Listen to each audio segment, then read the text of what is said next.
I never lost sight of the fact that I was being paid by my missionary company to translate the Bible into the Piraha language.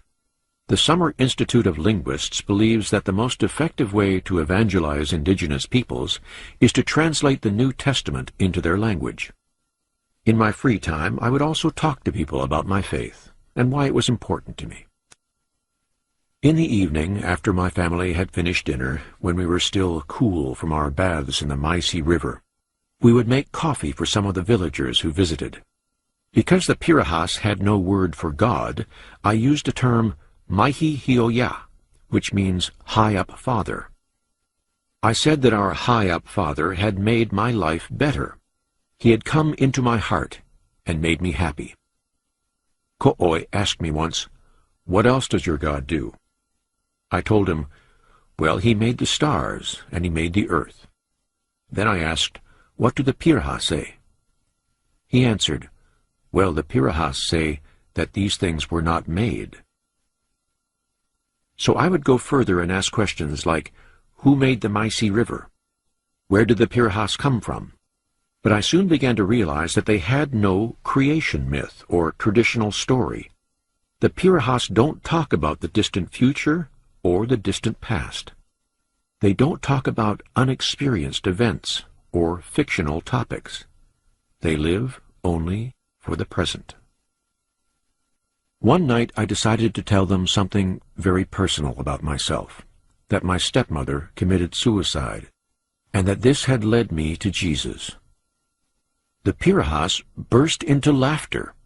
This was unexpected, to put it mildly. "Why are you laughing?" I asked. "She killed herself. Ha ha ha! How stupid! Pirahas don't kill themselves," they answered. They were utterly unimpressed. The fact that someone I'd loved had committed suicide was no reason at all for the Pirahas to believe in my God. Indeed, it had the opposite effect. The Piraha men then asked, "Hey Dan, what does Jesus look like? Is he dark like us or light like you?" "Well," I said, "I've never actually seen him. He lived a long time ago, but I do have his words." "Well, Dan, how do you have his words if you have never heard him or seen him?" They then made it clear that if I had not actually seen this guy, they weren't interested in any stories about him. This is because the Pirahas believe only what they see. What a setback for my missionary objectives. It made me think long and hard about my purpose among the Pirahas.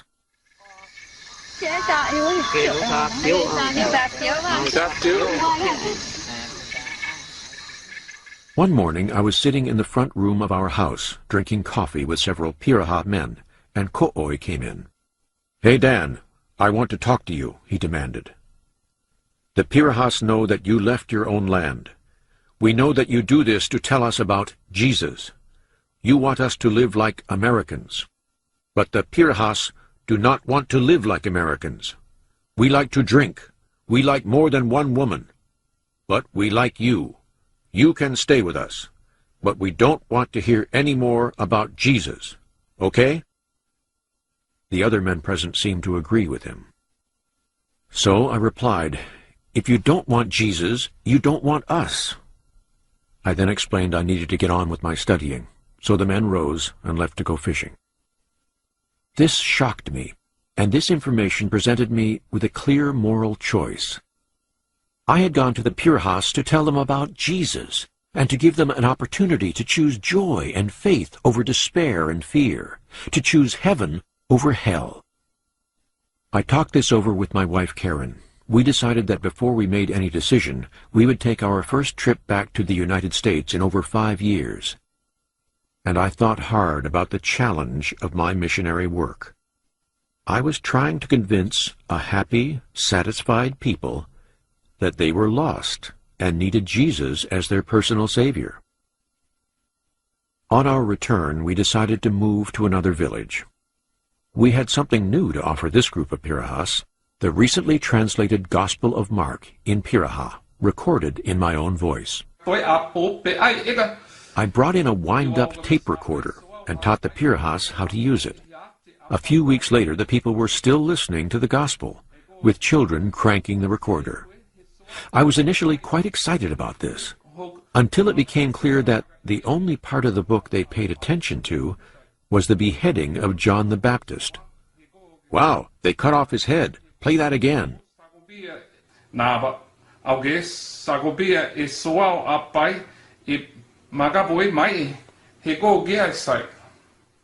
It was becoming clear that the message I had staked my life and career on did not fit the Pirahas culture. They didn't feel lost, so they didn't feel a need to be saved either. They are firmly committed to the pragmatic concept of utility. Surprisingly, all this resonated with me. The Pirahas' rejection of the gospel caused me to question my own faith. There was so much about the Pirahas that I admired: their quality of inner life, their happiness, their contentment. The Pirahas have built their culture around what is useful to their survival. My faith seemed a glaring irrelevancy in this culture. It was superstition to the Pirahas, and it began to seem more and more like superstition to me.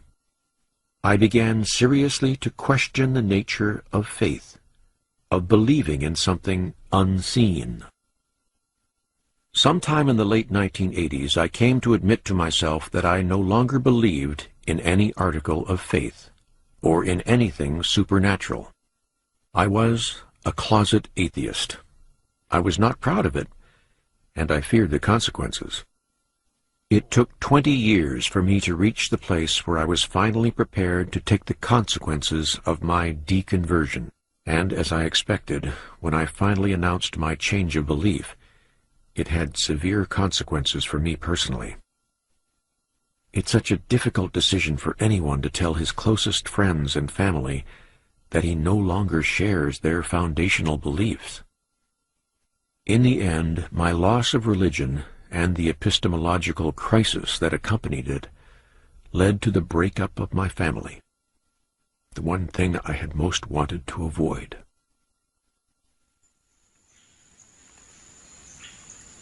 I went to the Pirahas when I was 26 years old.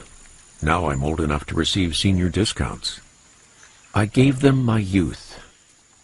Now my grandchildren all know the Pirahas, and my children are who they are in part because of them.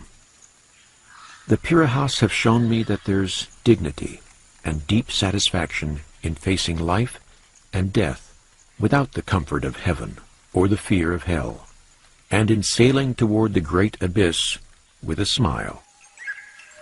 And they've shown me that for years I held many of my beliefs without warrant. I've learned these things from the Pirahas, and I will be grateful to them as long as I live.